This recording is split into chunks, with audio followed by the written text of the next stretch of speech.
Jadi saya punya keyakinan bahwa langkah kecil, langkah besar berawal dari rumah. Hmm.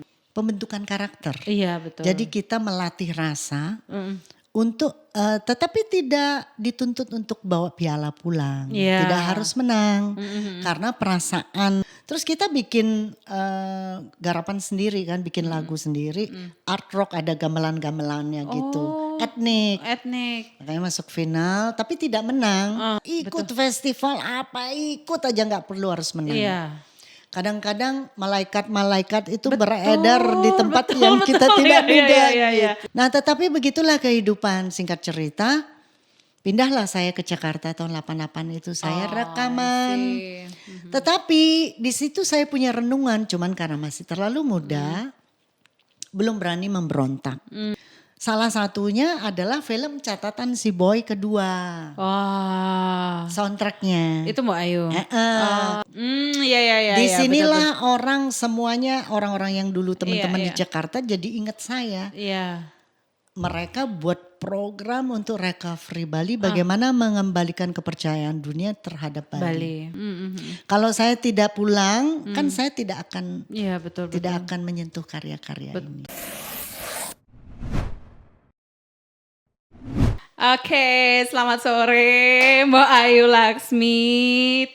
Tepuk tangan dulu untuk mengawali jumpa kita. Makasih banget Mbak Ayu sudah datang ke Mahima di podcast Mahima kali ini.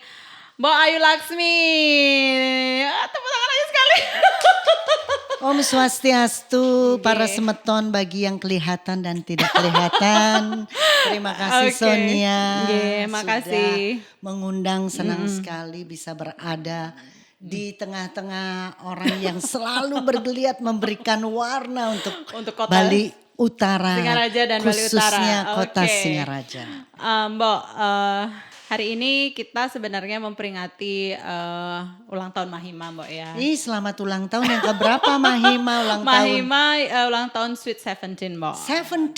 Yes. Wow. Berarti itu kalau secara manusia udah boleh agak jauh melalinya. Sudah dewasa Mbak ya. Ya jadi ini edisi spesial March adalah peringatan anniversary-nya Mahima gitu. Kami mengundang Mbak Ayu Laksmi karena kami menilai Mbak Ayu adalah sosok perempuan Bali yang sangat bertumbuh di bidang seni dan juga memberi inspirasi kepada kita semua tentang tetap berkarya tanpa mengenal batasan gender dan juga tanpa mengenal batasan usia. Nah untuk itu Mbak, tapi sebelumnya kita tuh ingin tahu sebenarnya masa kecilnya Mbak Ayu seperti apa. Jadi di sini mungkin yang penasaran gitu ya, Mbak Ayu Laksmi ini kecilnya kayak gimana sih? Terus kan tumbuhnya di kota Singaraja ya, kota kecil gitu di Bali Utara. Dan sekarang bisa menjadi katakanlah tokoh nasional gitu ya. So bagaimana seorang Ayu Laksmi kecil? Coba diberi nanti kalau kepanjangan dongeng. mohon dipotong-potong ya. Silakan 2 jam bebas. Saya memang lahir dan besar di kota Singaraja. Jadi Singaraja ini adalah saya punya ujaran ya istilahnya, dirimu sastrawan lebih tahu mungkin apa istilah tepatnya. Jadi saya punya keyakinan bahwa langkah kecil, langkah besar berawal dari rumah. Jadi saya memang sekarang 4 tahun ini saya kembali lagi ke Singaraja dan memang tidak menyangka saya perjalanan begitu jauh, boleh dikatakan aktifnya dari tahun 72.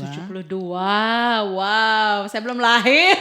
Dan dunia tidak serius sekarang. Iya, ya, sekarang kan siapapun mau exposure itu udah ada fasilitasnya, Iya. ada social media, ada gadget yang begitu luar biasa Betul. begitu ya. Semua orang bisa punya TV gitu. Cuman kalau kita dulu kan kita butuh kanal-kanal yang dimana kalau menurut saya karena saya lahir dan besar di lingkungan yang sangat mencintai seni. Ah. Tetapi seni itu jadi sebuah kayak kewajiban. Tapi yang pertama, kewajiban pertama adalah sekolah Sekolah sampai selesai. sampai selesai. Kewajiban kedua berkesenian. Berkesenian. Oh, tuh catat. Yang pertama sekolah, kedua berkesenian. Karena menurut leluhur saya, jadi bukan hanya Ibu Aji gitu, tetapi leluhur saya mengatakan bahwa seni itu bisa menghaluskan budi. Jadi ini kayak satu fondasi yang dibawa oleh leluhur turun temurun. Dari pengasulan berarti Mbak Iya, ya? dari pengasuhan itu banyak yang mencintai seni dan juga sastra, khususnya Jawa kuno. Ya, betul. Nah, kakek saya adalah salah satu pendiri dan juga murid dari Kunchoro-Ningrat. Oh, Kunchoro-Ningrat itu adalah muridnya Zoetmundler ya. Iya, iya, iya. Nah itu terus singkat cerita saya bungsu dari 4 bersaudara. Iya. Di mana kakak-kakak saya dibesarkan oleh orang tua saya juga demikian. Nomor 1 sekolah. Nomor Kedua 2 berkesenian. seni. Jadi lepas sekolah, kalau dulu kan sekolah itu selesainya jam 1 siang. Iya. Terus kita power nap for 20 minutes. Iya. Gak boleh lebih dari 20 menit karena menurut orang tua saya bahwa kalau power nap itu perlu untuk menaikkan IQ. Iya. 40% katanya. Kalau tapi nggak boleh lebih dari 20 menit. Iya. Kalau lebih dari 20 menit kembali ke nol. Jadi pakai alarm. Jadi jam 1 sekolah selesai, terus kita juga terbiasa dan keluarga saya sangat disiplin dari nenek. Saya kecil tinggal sama nenek. Kemudian juga ibu saya juga sangat disiplin. Jadi pulang sekolah harus makan di rumah dan harus bersama-sama. Jadi kita punya waktu kebersamaan bercerita kepada orang tua. Pelajarannya bagaimana tadi di sekolah. Tadi dimarahin sama guru enggak, dapat apresiasi enggak. Ada masalah enggak sama teman-teman di kelas. Itu selalu tiap hari kita harus bercerita, bercerita, kepada ibu. Karena ibu saya single mother. My father udah meninggal pada saat saya usia 4 tahun. Jadi ibu punya anak 4 yang luar biasa. Dia adalah orang yang perempuan yang sangat kuat begitu ya. Betul. Nah juga pekerja keras dan sangat kreatif gitu. Jadi terus disiplin, kita makan siang sama-sama, bercerita. Berbagi suka dan duka. Kemudian setelah itu pukul 3 kita kursus les, matematika, fisika, bahasa Inggris, macam-macam begitu. Jadi terbiasa dengan rutinitas demikian. Kemudian pada saat weekend itu kita kumpul-kumpul berkesenian. Nah, karena kan nggak ada kanal-kanal lain lagi kecuali berkesenian. Dan dulu di Singaraja itu kayak sering banget ada festival. Jadi kalau kayak Singaraja Lomba ini adalah gitu ya? Kota festival, like competition all the time, yang dimana orang tahun tua 70-an ya Mbak ya? Oke. Makanya saya pertama kali ikut festival itu tahun 72, Children Singing Contest di Banjar, Bali. Really? Tahun 72 Children Singing Contest. Itu Banjar juga bahasa Inggris lagi judul ininya ya. Kontesnya. Emang hebat banget ya, melampaui zaman banget ya tahun 72 ya. Jadi orang-orang di Bali Selatan itu datang ke Singaraja ikut Hanya festival. ikut itu. My God. Jadi ada teater, tari kreasi, festival band, choir, festival paduan suara di Sasana Budaya begitu. Wow. Dulu belum teater ya istilahnya, drama. Drama, ya. Jadi itulah kita diwajibkan untuk ikut. Saya ikut semuanya. Tapi karena orang tua saya ikut aja. Mereka selalu mengingatkan, ntar ada lomba ini loh, lomba ini paduan suara, lomba bintang radio, lomba menyanyi, lomba tari kreasi gitu. Sangat didukung terutama sama ibu. Ibu saya yang menjahitkan pakaian. Oh my God. Busana bukan hanya untuk saya tetapi kakak-kakak saya juga dengan grup. Nah grup kita itu selalu perempuan, kita agak-agak feminis. Oh wow, dari awal sudah feminis ya. Nggak boleh ada Nggak boleh cowok, Jadi oke. bikin vokal group semuanya perempuan. Perempuan. Tari kreasi semuanya perempuan. Gitu. Oh. Nah saya karena paling bontot jadi milu-milu bawang. Oh. Dan dulu saya agak chubby kan, Iya. jadi saya sering kali dibully oleh kakak-kakak saya karena nari gitu kan. Jadi saya itu cuman karena di satu sisi saya harus patuh sama keinginan Kakak-kakak. ibu, Oh ibu. bahwa harus ikut. Kakak-kakak saya juga tidak sampai hati kalau tidak ngajak saya yang paling bontot ini. Jadi saya ikut milu-milu bawang gitu dari tahun 72 festival terus sampai tahun 88. Wow. Itu every Every year? every 3 months or every month, every 6 months. Pokoknya Really? selalu ada festival. Jadi selalu latihan dong Mbak ya? Selalu latihan selalu. di luar jam sekolah ya. Iya. Karena kita nggak punya hiburan apa-apa Iya. kecuali berkesenian. Berarti semangat banget ya Mbak ya waktu itu ya? Semangat luar biasa. Makanya saya ketika saya kembali ke Singaraja ini kok kayaknya Singaraja Sepi gitu ya? kekurangan festival. Karena menurut para orang tua zaman dulu itu festival itu seperti Ajang ini ya? iya maksudnya kita kayak pembentukan karakter. Iya betul. Jadi kita melatih rasa untuk tetapi tidak dituntut untuk bawa piala pulang. Iya. Tidak harus menang. Karena perasaan kalah itu juga harus dirasakan oleh Iya anak-anak. benar. Sehingga terbentuk ya kecewa, sedih, penolakan itu kita udah Udah terbina biasa. dari Iya. kecil bahwa kita nggak selalu harus menang gitu. Kalau sekarang kayaknya anak-anak remaja sekarang agak nggak kuat gitu dengan penolakannya, Iya, belum iya. apa-apa udah langsung Kalah stres, mental. depresi. Iya benar. Maaf dengan kata lain ada yang malah jadi apa namanya kayak mengambil jalan pintas begitu. Sedih banget begitu. Iya, sedih. Makanya perlu sekali untuk mengundang kembali orang-orang terdahulu di Bali Utara ini khususnya Singaraja. Apa sih yang mereka lakukan dulu pada saat kecil dan remaja sebelum memasuki zaman kuliah gitu. Iya. Jadi kota ini penuh dengan warna yang saya sebagai anak masih SD kelas 6 kayaknya saya ikut kakak saya yang ada SMP, ada SMA itu tergabung dalam satu grup sehingga saya menjadi berteman dengan Iya.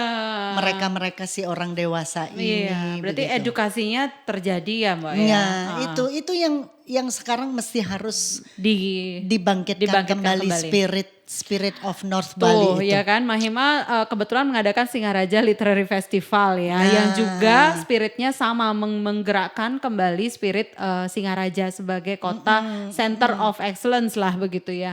Nah Mbak terkait tadi berarti fondasi seni itu sudah terpatri sejak kecil sekali Mbak ya. Sejak kecil cuman ya kalau orang tua dulu kan tidak menyarankan untuk menjadi seniman. Karena kan zaman dulu ketika kita lepas masa SMA itu juga ada another obligation kayak tuntutan lain kuliah dan diupayakan harus dapat universitas negeri. Iya.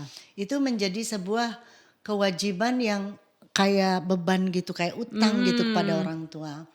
Akhirnya saya kuliah, saya sebenarnya kepengen sekolah psikolog, tetapi tidak keterimanya di Fakultas Hukum Udayana. Dan sebagai anak bungsu, saya tidak boleh jauh-jauh, tidak boleh meninggalkan Bali. Oh ya? Jika dulu dada Undiksa, mungkin saya harus kuliah di Singaraja. Iya. Jadi sangat dekat, baru berani berpetualang itu saya tahun 97. Tapi sebelumnya Tiang sempat cuti kuliah tahun 86. Untuk nyanyi Mbak? Ya saya kan sering kali kehidupan begitu ya. Iya betul. Ketika kita udah harus komit terhadap sesuatu terus ada temptation lain gitu. Nah terus saya dapat tawaran rekaman karena Tiang ikut festival bukan hanya Singaraja di Bali terus kita menang tahun 83 juara bintang radio TV. Iya betul. Itu kita mewakili Ayu Bali. Sisters ya. Trio Ayu Sisters. Trio Ayu Sisters memenangkan kompetisi di Jakarta. Di Jakarta. Di Bali dulu juara 1, terus terus dikirim mewakili Bali ke Jakarta. Nah, yang paling lucu ini terkait dengan obligasi 1 sekolah, obligasi 2 berkesenian. Saat grand final Bintang Radio ini saya pas ujian nasional. Jadi ibu saya dilema dong. Iya. Dilema ibu, aduh obligasi 1 sekolah, obligasi 2 berkesenian. Terus gimana Tapi ini kan mewakili Bali. Jadi para dokter-dokter, ibu kan dokter giginya teman. Sayang Bu, udah menang di Bali. Coba bicara dengan gubernur Bali pada saat itu, Ide Bagus Raimantre. Iya. Ibu tiang menghadap dong ke gubernur. Ke gubernur? Iya. Anak saya ikut ujian, itu kan tidak boleh diwakilkan, tidak boleh nyusul kecuali sakit. Iya. Jadi dapat dispensasi karena mewakili Bali kita festival di Jakarta dan kita menang juara 3, yang menang juara 1 itu Trio Libels. Wow, seangkatan Trio Libels. Terus Tetapi yang kita juara 2 itu dari Bandung, Suara Putri or something namanya. Tapi kita menang best performer. Oh wow. Karena yang lain kan nyanyinya Citra kece pas kita nyanyi kece Imanilo sambil ngigel begitu. Terus jurinya Guru Soekarno Putra. Langsung terbuka. Busananya mah Prade kan kita. Bikin sendiri, bikinan ibu. Ibu yang jahit mau Prado di Gianyar situ. Terkesima lah itu juri untuk khusus performance-nya I can dapet. imagine. Itu hal yang begitu sangat membanggakan. Betul. Dan bangga juga buat ibu. Mulai goyah nih obligasi 1. Dan itu sangat terkenal banget loh, semua orang tahu gitu kan. It was like terkenal banget, kayak sampai sekarang pun itu Ayu Laksmi yang dulu menang. Iya, jadi saya juga kenalnya Mbak Ayu itu dari sejarah Ayu Sisters itu. Trio dan itu Ayu sampai Sisters. Nasional banget kan karena beritanya. kan zaman dulu itu belum terlalu banyak penyanyi. Iya, betul. Terus apalagi orang Bali yang lebih famous sebagai penari. Iya, benar. Nah itulah guru kita namanya Pak Kusmade, benar-benar vokal arrangement pecah suara 1, 2, 3. Kalau yang Bali itu Gede Darne Pak gitu. Gede Darne ya. Itu saya matur suksma mungkin untuk keluarga dari Pak Kusmade dan Pak Gede Darne yang mendengar siaran niki, matur suksma. Jasa beliau membuat saya dan keluarga seperti sekarang begitu nggih. Terus setelah itu saya mulai kan SMA, mulai agak nakal kan. Iya. Mulai berpetualang dalam pikiran gitu yang ikut festival rebel. rock. Rebel. Mulai rock. Mulai ngerok. Dari SMA 1 dulu ikut festival di Denpasar. Kemudian ikut Labarong. Itu grup band dari Singaraja juga band Labarong ya. Sebelum radio. Sebelum radio. Udah ada kayaknya. Udah ada radio, oke. Terus? Jadi disitulah festival, saya jadi vokalis band Labarong di Jawa Timur. All Indonesian Rock Festival. Loks Labor. Nama promotornya nih ke Loks Labor. Wah itu gila. Slang, zamannya slang. Itu banyak sekali pesertanya, kita festival dan rusuh. Jawa Timur tuh kan serem banget audiensnya ya. Kalau jelek mereka ngelemparin lumpur, botol begitu. Terus? Pokoknya ngejer saya menggending di situ tuh di Surabaya kan. Babak penyisiannya Surabaya, terus masuk final 7 besar. Saya satu-satunya vokalis perempuan. Terus jurinya semua God bless masih ganteng-ganteng dong. Oh my God. Ian Antono, Ahmad Albar. Gitu. Ya kan. Dari situ tahun 8. Dulu mungkin kayak Indonesian Idol zaman dulu kali terkenalnya ya. Karena levelnya kan nasional. Zaman itu kan rock ya. Orang art rock gitu suka. Terus kita bikin garapan sendiri kan, bikin lagu sendiri. Art rock ada gamelan-gamelannya gitu. Etnik. Makanya masuk final tapi tidak menang. Cuman cukup bangga karena pada saat di grand final itu yang penontonnya galak banget di Malang. Jadi kalau jelek itu mereka suka tendang-tendang seng di gor itu. Ribut gitu. Kadang-kadang ada pemain band yang belum selesai perform mereka udah harus Out. out gitu karena nggak Karena kuat marah. mental. Iya.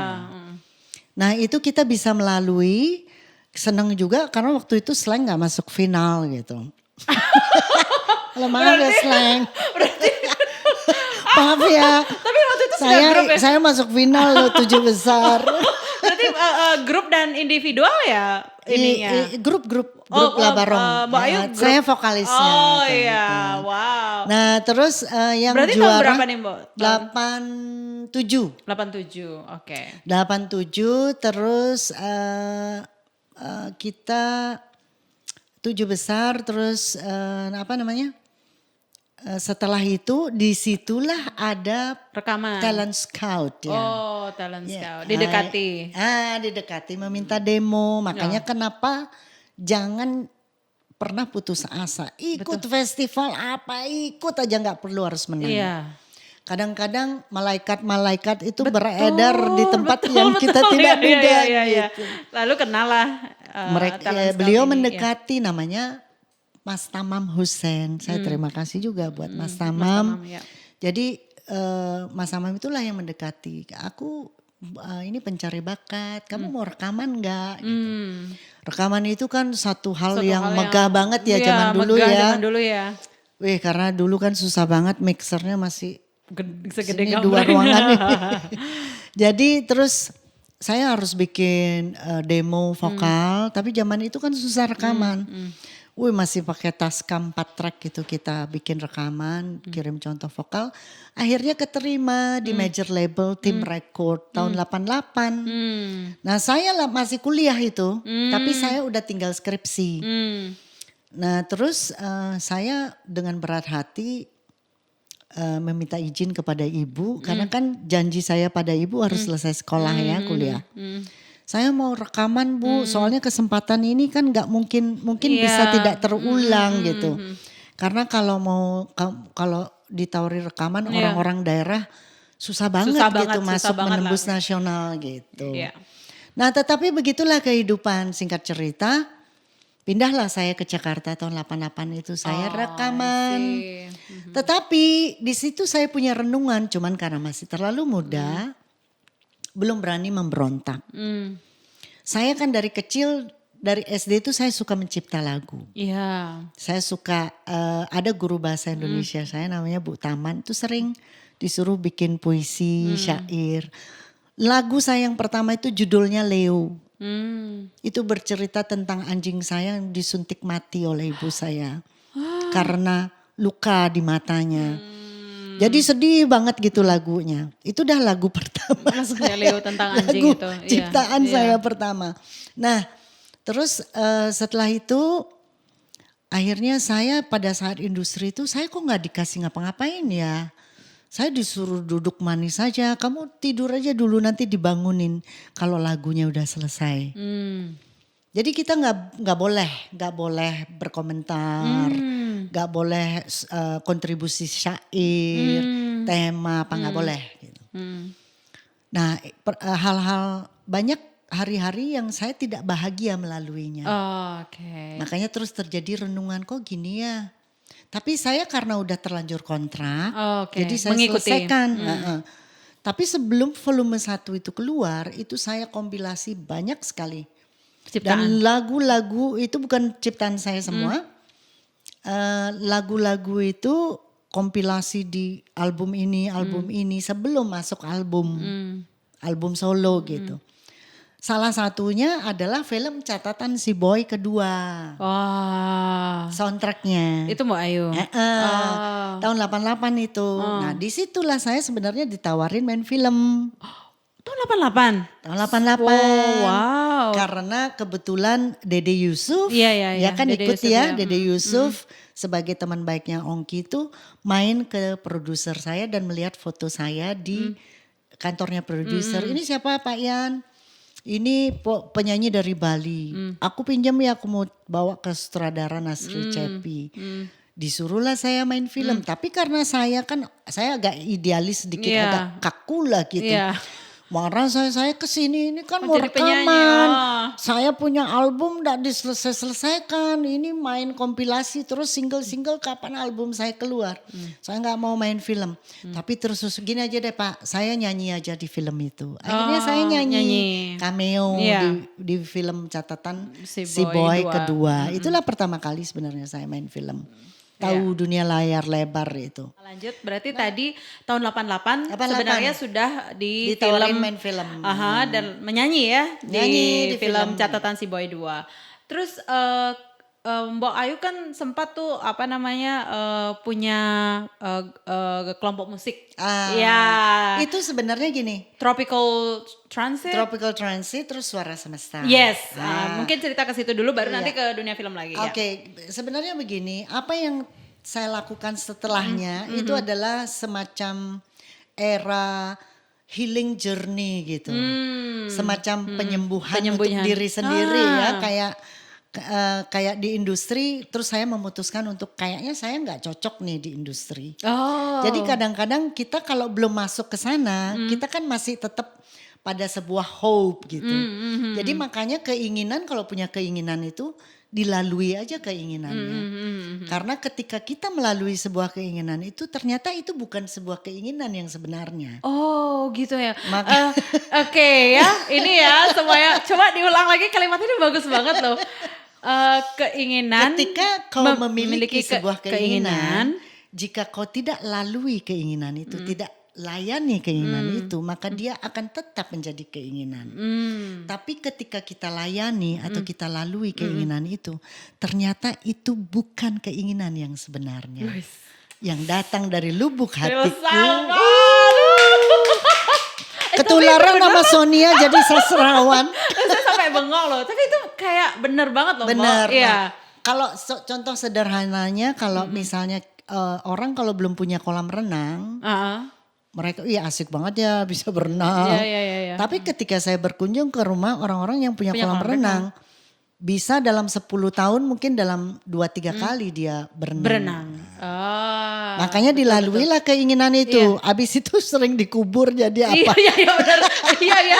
Benar saya tahu itu teman-teman tuh kayaknya. Silakan lalui, layanilah keinginanmu sampai kau lelah. Iya. Tapi ternyata ketika kau sudah berada di sana, ternyata ini bukan keinginanku yang sebenarnya. Wah, sudah sangat film banget nih.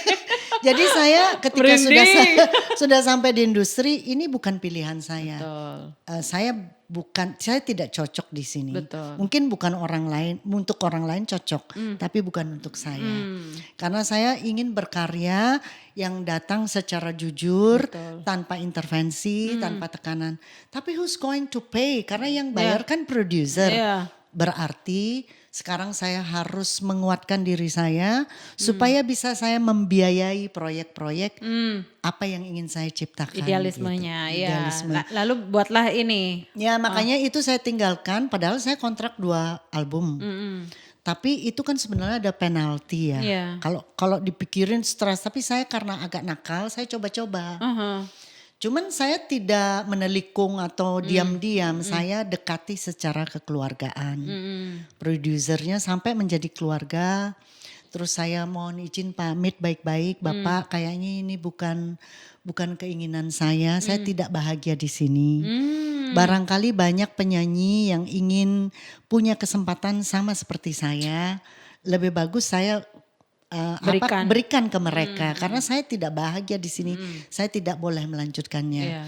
Izinkan saya untuk kembali ke Bali karena saya harus memenuhi janji saya pada ibu saya. Saya tidak punya apa-apa kecuali bakti kepada orang tua untuk membalas jasa-jasa ibu saya.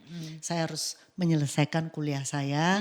Jadi saya tidak bisa untuk membayar penalti, juga saya bisa mohon izinkan saya baik-baik untuk pamit dari industri. Tapi setelah itu saya di blacklist sama industri musik Indonesia.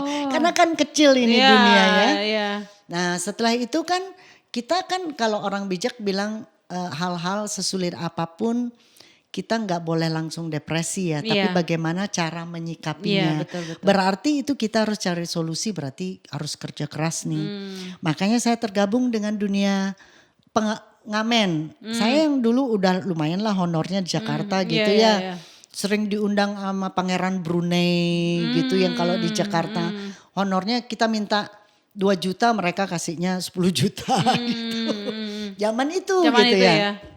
Terus saya pulang aja deh, saya mau kerja. Ngamen terus yang start from nothing. Oh my God. Jadi dari udah jutaan fee-nya terus saya ngamen sehari itu bisa dapat cuma 50.000. Like ngamen, literally ngamen? Literally ngamen di mana? kafe, di hotel, semua hotel. Kalau 5-star hotel, hotel kecil bintang 1, 2, 3 yang opening di Bali Selatan itu kita yang perform tuh Tropical Transit. Sampai tahun 97 terus kita ketemu dengan Mr. Hagen dari Jerman dengan rombongan Ford Foundation. Mereka terus menawari kita untuk perform di kapal pesiar. Jadi terus kapal pesiar, wah ini tapi kan banyak bule-bule yang bullshit gitu ya, yang ngomong-ngomong aja. Tapi ini serius. Singkat cerita diangkutlah kita ke Karibia 4 bulan. Kita berlayar di kapal pesiar, perform 1 minggu 5 kali, uangnya gede. Karena waktu itu dealnya cuma 2.500 dolarnya, pulangnya 17.000. Jadi terus kita bilang, kita kan selama ini ngamen-ngamen di kafe yang tadinya baru buka terus rame. Kenapa kita nggak bikin kafe aja sendiri? Bukalah kafe kita. Kafe musik gitu. Bersama para musisi ini. Tapi sekali lagi karena kita bukan pebisnis yang ulung, kita seniman. Jadi ya kumpul-kumpul aja. Bisa lah beli sound system, beli alat-alat itu, mesin kopi apa gitu. Over kontrak selama 3 tahun gitu. Tapi setelah dilalui kayak ini bukan pekerjaan kita, ya sempet tahun 2000 terus tutup.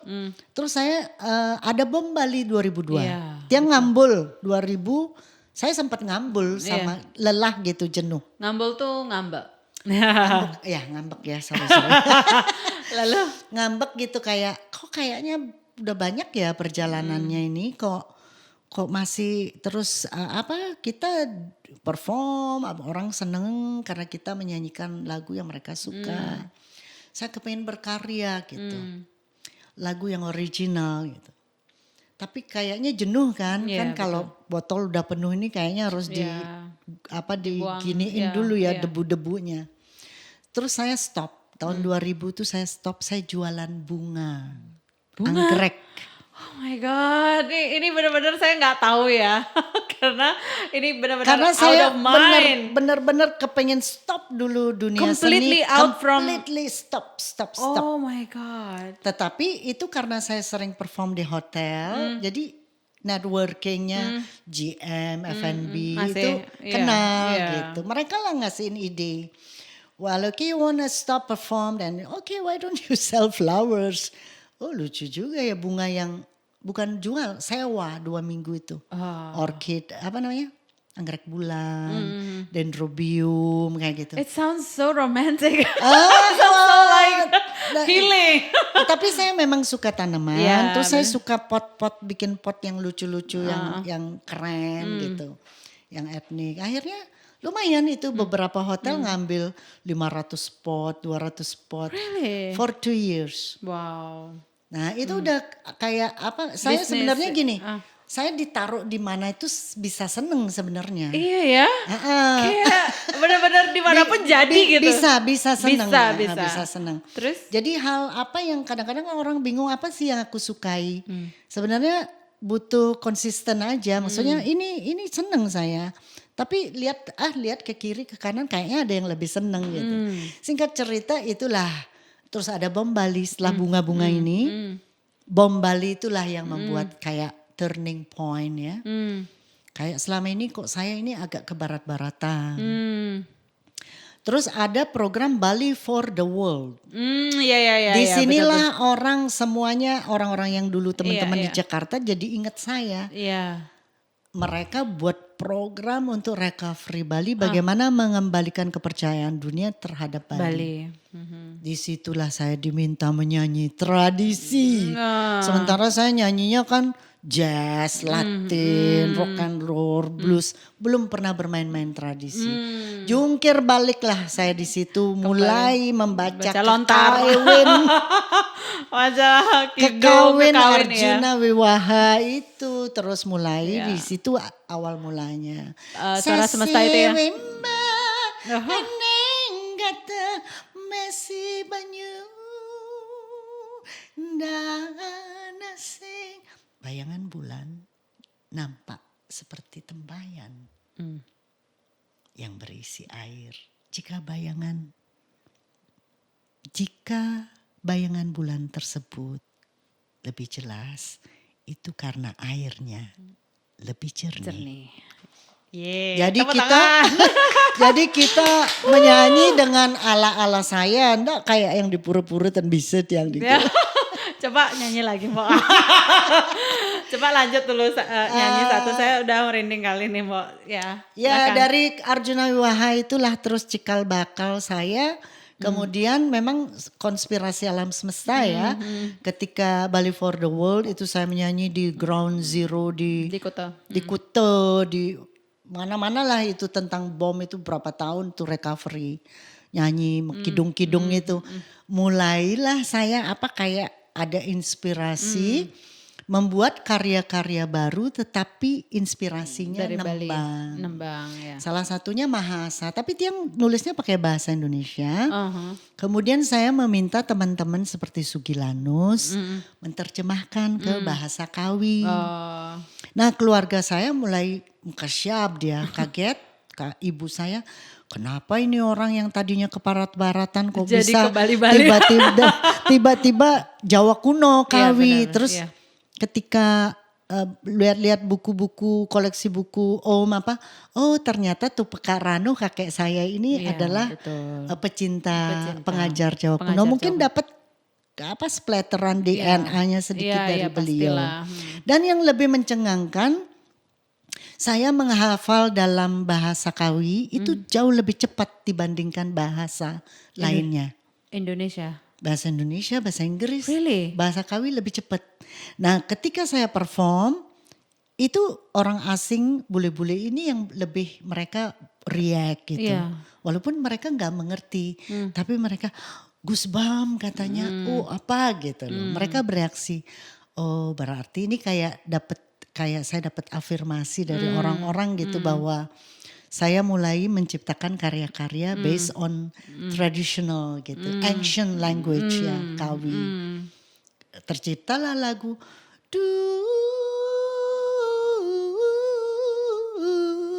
Krike ingsun ajere menyupene. Itu kalau diterjemahkan ke bahasa Indonesia, pada suatu ketika aku bermimpi. Mimpi satu hal yang aku takut sekali. Bermimpi tentang peristiwa itu. Peristiwa yang terlalu indah. Karena kalau peristiwa terlalu indah ketika menjadi kenyataan, itu kita kayak masih mimpi gitu. Judulnya Maha Asa. Masuk serah ingsun ri tengahing ning ri tengahing suara angkian bajrelan kedut bayun ingsun. Jadi ketika saya menyanyi ini, bahkan kadang-kadang saya menyanyi tanpa apa-apa. Tanpa musik. Ya kadang-kadang yang main penting gitu ya, yang kayak kecapi Bali. Tapi ketika ditodong gitu, disuruh nyanyi, itu saya bisa mempertanggungjawabkan hanya dengan vokal gitu. Jadi instrumen saya adalah vokal. Nah, inilah yang membantu saya, rupanya saya baru bertemu jawaban kenapa saya pada saat di Jakarta dulu pamit dari dunia industri, ternyata ada perjalanan yang harus saya lalui. Kalau saya tidak pulang, kan saya tidak akan Iya betul. tidak akan menyentuh karya-karya ini. Betul. So menurut saya Mbak Ayu juga melakukan apa ya, refleksi yang berbasis mindfulness ya di sini. Iya, Mengetahui apa yang tidak cocok untuk diri, Nah. mau mencoba hal baru, memberi jeda sejenak, membuka perspektif baru. Ini adalah sebuah perjalanan diri yang panjang Mbak ya, dan Panjang sekali. panjang banget, dan saya pun mendengarnya ini yang sebenarnya saya merasa secara intuitif saya harus mengundang Mbak Ayu Laksmi. And I was like, I have to learn from you karena Mbak Ayu ini tipikal perempuan yang tahu apa yang dia mau dan mau berkata tidak untuk sesuatu yang dia tidak mau. Iya, maksudnya gini. Iya kan? Saya berkata tidak ketika kelihatan ini lagi sedang sangat mewah, megah. Iya, gitu. megah. Banyak, aduh ini kalau ditinggalin sayang nih, banyak duit nih. Iya. Tetapi ini hati-hati, kita kadang-kadang Terjebak kelihatan ya. kalau terperangkap di sana larut, ya udah begitu ceritanya akan berakhir di sana. Dan yang kadang-kadang saya pikir ketika album, terus saya membuat Iya. 2 album, Suara Semesta dan Suara Semesta 2. Nah, orang-orang yang menciptakan lagu pada saat saya dulu rekaman itu kan orang-orang top banget. Iya, iya. Kayak Faris RM, Iya. Dodo Sakaria, Eki Soekarno, orang famous di zaman itu. Itu Didi AGP, Dian HP. Lalu saya kasih dong album karya yang semua lagu itu saya ciptakan sendiri. Itu saya kasih mereka. Terus mereka bilang apa? Oh, ini tuh yang spesial dari kamu. Jadi lalu saya membuat kesimpulan, ternyata kita harus tahu apa yang kita mau. Iya. Kalau kita tahu apa yang kita mau, kita akan lebih gampang memberitahu kepada orang lain apa yang kita mau. ingin membantu Iya. kita. Gitu. Yes. Jadi perlu sekali kita penting tahu apa banget ya dalam konteks Mahima kan mengembangkan mindfulness dan reflective learning ya. Oke. Jadi dalam segala bentuk pengalaman seni atau pengalaman personal intuitif itu sangat penting untuk kita tahu diri kita maunya apa, dan tidak tergelincir pada apa yang semata-mata ditawarkan oleh permukaan kayak glory, glitter, gold, yang semacam berkilau di permukaan, tetapi di bawah itu tidak ada apa-apa. Iya. Mungkin ini spirit buleleng juga nggak sih? Ya sebenarnya Iya kan? pentingnya Maksudnya gini, kan? pause gitu loh. Ya. Pentingnya kita kayak stop dulu nih. Kalau kita kayak get lost di jalan di mana ntar lu. Berhenti dulu, tarik nafas, terus mungkin harus bertanya pada diri sendiri. Betul. Barat, timur, utara, selatan mana ya? Tarik atur nafas yang itu kali ya. Iya. Dalam hidup juga sama seperti itu. Saya ngerasa juga Mbak Ayu semakin kesini tuh semakin deep gitu, dan saya mengikuti perjalanan Mbak Ayu dari Suara Semesta ya. Kalau yang dulu kan saya belum lahir. Ketahuan ya usianya berapa ya. Tapi saya dengar-dengar dari angkatan lawas memang Mbak Ayu memang sudah menjalin dunia seni ini sudah sedemikian rupa. Tapi semakin kesini kemudian saya melihat Mbak Ayu ini lebih berakar pada identitasnya lebih kuat gitu. Jadi itu dengan semua karya Mbak Ayu yang terpilih ya, menurut saya yang Mbak Ayu tentu juga memilih film yang Mbak Ayu. Oke, ya, film, jadi film kita sekarang ke sana ya. Iya. Jadi kan tadi udah tahu nih barat, timur, utara, selatan. Terus sekarang ke dunia film ya. Gini. Yang kenapa kemudian dari ini kemudian ke situ gitu. Oke, apa ya istilahnya? Jika seni itu adalah wahana, wahana saya itu adalah musik. Iya. Ya. Iya. Sesekali saya mungkin menumpang wahana orang lain. Nah, kalau wahana saya musik, mungkin cc-nya kecil. Saya yang menahkodai, saya yang mengendarai. Mungkin sesekali ada orang yang numpang, tapi kanggo ngadeng-ngadeng pelan-pelan ya. Atau mungkin wahananya kadang-kadang dia harus terparkir di garasi, diselimuti, nggak apa-apa. Terus kita menumpang wahana orang lain gitu.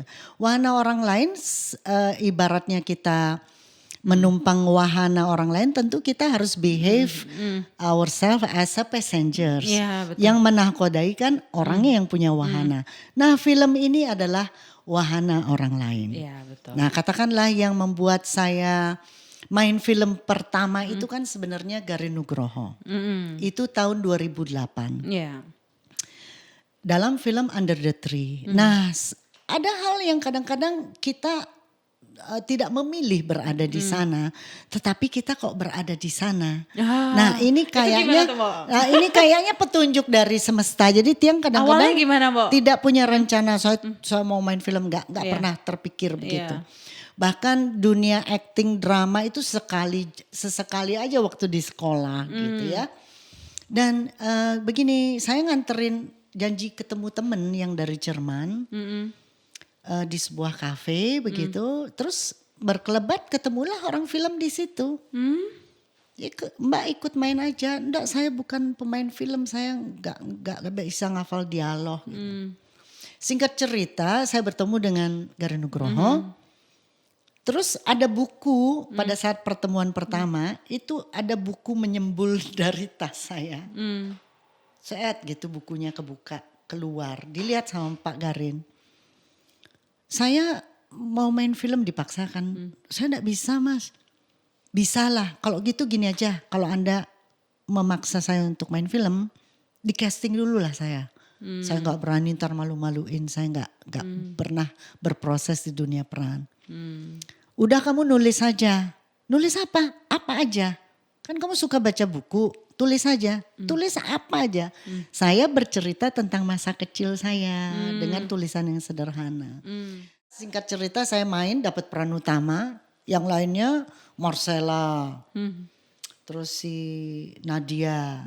Oh pokoknya maut-maut lah pemainnya. Mbak Dian juga waktu itu. Enggak. Itu semula mau ada gitu. Nah singkat cerita saya kok masuk nominasi FFI. That is the first one, the first film, terus langsung dapat. Iya, itulah kadang-kadang ini kok kayak bercanda. Saya dapat kabarnya dari teman-teman pemusik. Gitu. Iya. Selamat ya, selamat. Ada di Kompas dimuat. Iya. Ini kok kayak bercanda, kayak saya tuh sama hidup tuh dibecandain gitu loh, kayak Krishna. Iya. Rasanya kayak being a child Iya. gitu ya. Oh ini mungkin memang harus agak lucu gitu. Iya. Nah terus saya dikirimlah ke Tokyo. Saya baru pertama kali main film, Langsung ke masuk Tokyo. nominasi. Tokyo International Tahun berapa? Film 2008 berarti? 2008. Yes. Nah itu pada saat Bom Bali ini kan saya udah mempersiapkan diri dengan lagu-lagu Arjuna Wiwaha. Iya. Nah di film Under the Tree itu saya nembang-nembang. Oh. Mulailah ada cerita baru dalam hidupku. Saya perform di festival film. Di Jadi Tokyo. saya menyanyi di festival film di Tokyo, di Jakarta. Berlanjutlah itu sampai sekarang. Jadi saya lebih sering perform musik tapi di festival film. Di Aljazair, di Roma, di Tunisia, di mana-mana gitu. Yeah. Di Jerman. Jadi sering. Jadi kok saya kalau di musik ini kan sebagai penyanyi yang segmented ya. Ini apa namanya? Musik saya itu kan tidak terlalu digemari ya kalau di Indonesia. Karena etnik-etnik gitu dan spiritual gitu ininya temanya. Nah terus malah sering karena di film itu saya banyak nembang-nembang gitu. Betul. Tapi saya meyakini bahwa wahana saya tadi itu wahana Musik. utama saya adalah musik. Musik. Kemudian jalan-jalan mengunjungi wahana orang lain Iya, gitu. iya. Jadi kayak ketemu gitu di perempatan, di Iya, persimpangan iya. gitu. Bertukar muatan. Iya. Gitu. Akhirnya sering saya perform kayak di Aljazair, di Roma, banyak negara-negara yang saya kunjungi. Tetapi kalau di panggung musik ini kan kayak berebut ya. Kita kadang-kadang harus membayar kalau bisa perform di festival-festival yang ada nama besar Iya. kayak ya banyak lah yang gosipnya yang saya dengar demikian. Tapi di festival film itu saya bisa perform cuman sendiri gitu di bioskop. Jadi unik banget Unik gitu. banget ya. Itu saya kadang-kadang sering diikuti aja. Nah kalau sekarang karena udah beberapa kali boleh dikatakan udah lumayan enak lah sekarang. Jadi terutama 4 tahun ini karena saya tidak bisa terlalu punya banyak waktu untuk syuting. Jadi saya udah bisa menggelar kayak terms and condition. Oke, saya bisa syuting, tetapi saya nggak bisa lama-lama karena saya harus menjaga ibu saya yang lagi sedang sakit dan udah sepuh. Jadi saya bisa syuting mungkin 4 hari, terus 5 hari pulang, balik lagi bolak-balik begitu. Iya, iya. Jadi Denpasar, Singaraja, Denpasar aku kan suka mengemudi sendiri itu ya saya nikmati aja. Jadi kalau dulu kan ada gosip-gosip susah kalau di daerah tinggal tuh kalau mau berebut peluang di nasional gitu ya baik di dunia musik dan film harus pindah ke Jakarta. Ternyata ketika direnungkan ternyata kita kalau mau berebut peluang itu tidak perlu harus tinggal di Jakarta. Jakarta itu banjir, macet, tetap tinggal di rumah. Tapi tetap total, tetap berkarya, pergunakan sosial media untuk hal-hal yang produktif. Betul. Banyak pencari bakat melihat, mencari informasi di sosial media. Betul. Mbak Ayu terkait dengan apa yang Mbak Ayu ceritakan tuh sebenarnya menginspirasi saya juga ya karena saya juga lahir besar di Singaraja dan berkarya di bidang seni ya, seni sastra, kemudian juga teater dan sebagainya. Jadi pesan Mbak Ayu itu adalah dimanapun kamu berada sebetulnya itu bisa tetap berkarya dan dan bahkan tetap bisa dikenal gitu. Jangan berkecil hati ketika di daerah gitu. Justru kan orang-orang berebut ya Mbak ke pusat untuk mencari peluang. Justru sebenarnya kita yang di daerah sebenarnya tidak perlu harus ikut berebut, tetapi kita stay, cuma kita punya potensi yang kita kembangkan gitu mungkin ya Mbak ya. Cuman kalau saya gini ketika khususnya tahun 2017 tuh kan ada sutradara yang fenomenal Joko Anwar itu Iya, Pengabdi Setan. Pengabdi Setan. Nah itu juga ada renungan. Oh ternyata kalau kita mau berebut sesuatu itu justru kalau kita dekat kita malah nggak dilihat. Oh karena justru karena jauh. Iya, karena gajah di pelupuk mata tak terlihat pulau di seberang. Iya benar. Makanya ketika saya agak jauh kok malah saya dilihat. Oke Mbak tentang Pengabdi Setan ya mungkin kenapa Mbak bisa terpilih gitu? Bagaimana tuh prosesnya? Wah itu panjang tuh ceritanya. Saya kan punya album Suara Semesta. Di sana boleh dikatakan pengabdi Tuhan ya. Ini juga kayak main-main gitu lucu gitu ya. Tiba-tiba ada tawaran judulnya Pengabdi Setan. Di mana aku lagi sedang mau melamar Tuhan ya. Jadi saya waktu itu ada di Sungai Gangga, India. Di India. Saya lagi meditasi, Aduh, lagi sedang ganggama, lagi sedang purifikasi lah gitu. Agak jenuh gitu, riuh banget ini kayaknya hidup ya. Terus saya tiba-tiba yang pertama itu menghubungi saya itu Happy Salma. Happy bilang ada temanku nanti mau nelpon dia lagi cari peran untuk film projectnya dia gitu. Jadi Happy yang saya juga terima kasih sama Happy Salma ya untuk telah kasih sharing informasi gitu. Nah terus udah saya ditelepon sama Joko Anwar. Tapi saya baru nyampe di India waktu itu di Sungai Gangga dan saya kalau ke sana kan cukup lama. Terus saya bilang saya ini di India abang, saya nggak tahu kapan pulang. Nah biasanya kalau film itu kan cepet tuh projectnya. Hari ini ditelepon besok casting gitu. Tapi kalau namanya jodoh ya, ditunggu. Saya bilang saya mungkin sebulan 2 bulan. Tapi kalau ada kandidat lain ya monggo silahkan. Tapi sekali lagi mungkin karena jodoh. Akhirnya ketika saya balik ke Bali. Terus ada peristiwa yang membawa saya ke Bandung. Saya perform di Bandung. 1-2 hari kemudian saya ke Bandung tuh saya telepon Joko Anwar. Saya ada di Bandung. Itu jadi mau casting apa sudah dapat peran orang lain gitu. Oh masih ditunggu. Singkat cerita udah ketemu. Saya kasih album Suara Semesta. Langsung diputer sama Abang Joko track 1. Lang-lang bungang asing merangang lang-lang bungang asing atonang lang-lang bungang asing anang lang-lang. Kaget dia. Bu, ini boleh dipakai untuk opening film enggak? Terus saya senang dong. Wah, orangnya nggak lulus casting nggak apa-apa. Yang penting mantranya lulus. Itulah pertama. So I Jadi think, saya nggak pakai rencana, semua kayak gelinding-gelinding iya gitu betul. aja. Tapi kayak apa ya? Semuanya juga saling berkaitan loh, Mbak. Jadi Iya. satu peristiwa dengan peristiwa lain tuh hampir tidak ada yang completely Iya, yang disconnected. enggak. No, everything like semua is kayak connected, ya. Iya. Saya ngeliat, Makanya kalau punya karya apapun itu ditekuni, walaupun itu kadang-kadang mungkin tampaknya tidak menjanjikan gitu ya. Tapi ada satu pesan saya untuk siapa saja, tetaplah merawat mimpi karena kadang-kadang mimpi itu terjadi ketika kita sudah lupa. Yes. Aduh.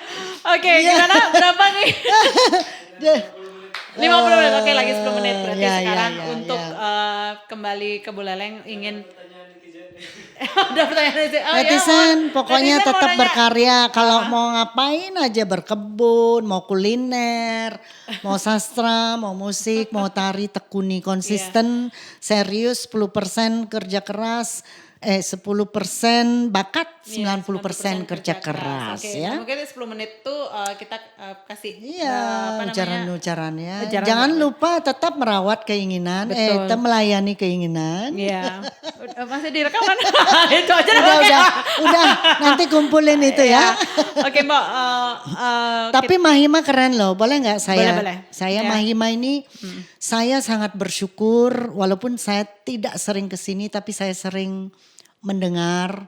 Saya senang dari kecil saya itu mengamati. Ada satu orang yang menginspirasi saya, dia bisa jadi bukan siapa-siapa. Seseorang yang menginspirasi tidak selalu harus tokoh. Betul. Bisa tetangga di rumah atau orang yang bekerja di pasar atau di mana aja.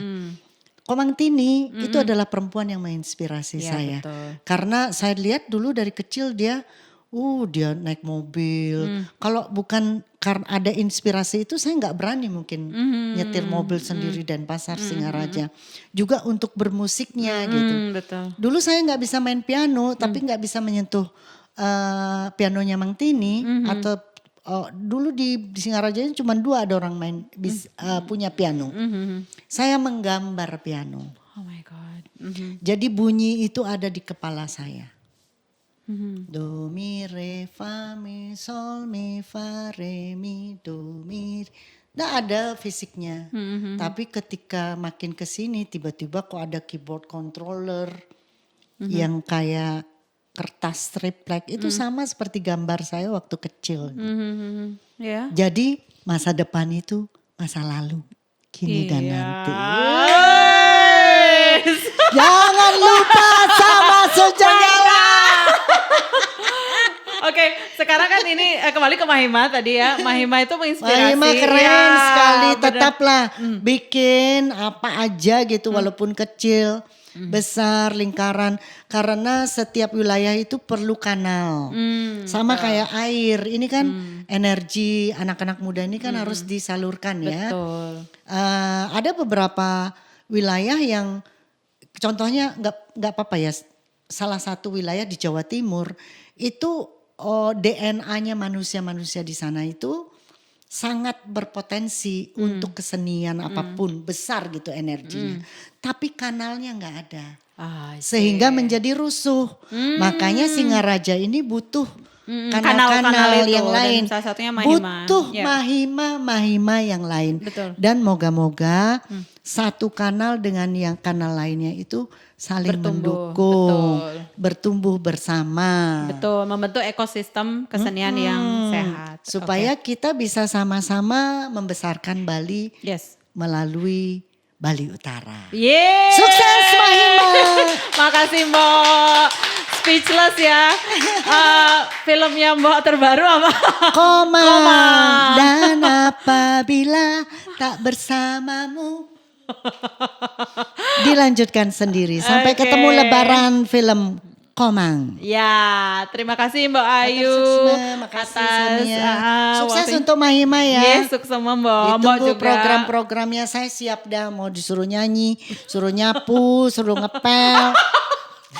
Kita akan ada Singaraja Literary Festival bulan Juli. Tolong datang, kita ada venue di area Gedung Kertie. Ini juga Nanti siapa yang mengkurasi, boleh nggak storytelling nanti di boleh situ? dong, Mbak. Oke. Yes. Sampai You ketemu are- yeah, you are bulan, one of the bulan. artists. Juli dong. Juli, 25 ayo. sampai 27 Juli. Storytelling dari Mbak Ayu. Mari ke Langsung. Buleleng. Yeay. Terima kasih. Ya, terima kasih dan jangan lupa subscribe Komunitas Mahima YouTube-nya, follow Instagram Komunitas Mahima dan semua aktivitas Mahima. Terima kasih. Salam Yeay, semesta. Salam semesta. Salam Mahima. Salam Mahima.